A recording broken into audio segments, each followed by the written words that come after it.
The last scene, as the boat of 50 women left, they saw a major butt and one of New York's finest, arm in arm, with a smile on their face as the boat was going down to their deaths.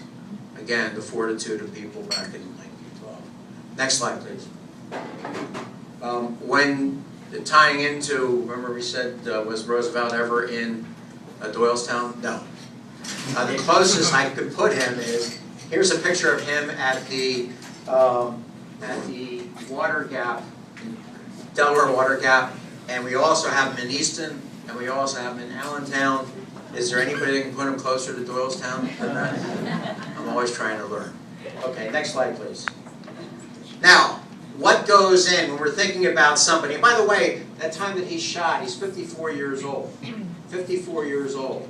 And you look back in time to Roosevelt, and no one would have expected.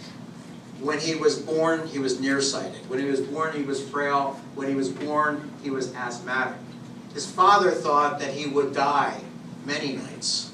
He would wake up crying and wheezing and he couldn't catch his breath. His father would throw him into a carriage in the winter air and drive him in the cold, so he would be gasping for air to save his life. And Teddy Roosevelt, his father put a gym. He started working out with dumbbells. He started expanding his chest, and he fought that adversity. He was up in Sagamore Hill, and one night in January 6th of 1919, he was being treated. The fear was that he might have an embolism. He was being treated for what they called rheumatism at the time. And his last words that night were to what they called a manservant at the time, were, "Please dim the lights, James." And he never woke up again.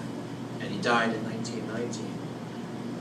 As you can imagine, the world feted him for who he was and what he meant to this country. Next slide, please.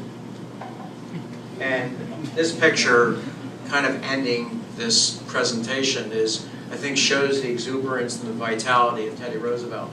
When, to me, if you can sum up who Roosevelt is, Roosevelt grabbed America by its ears and kicked it in the butt in the turn of the century in 1898. In 1898, when he was president, he sent the American fleet, which he built up around the world. The first time the American fleet showed the flag around the world.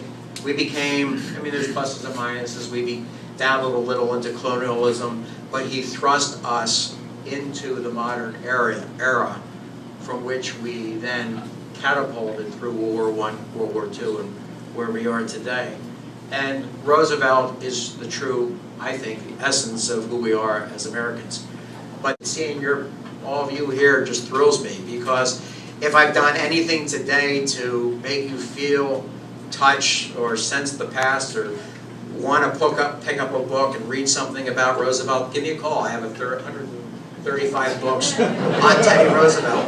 If you want, I can continue for the next 4 days, or I can open this up for questions. So thank you very much. You've been very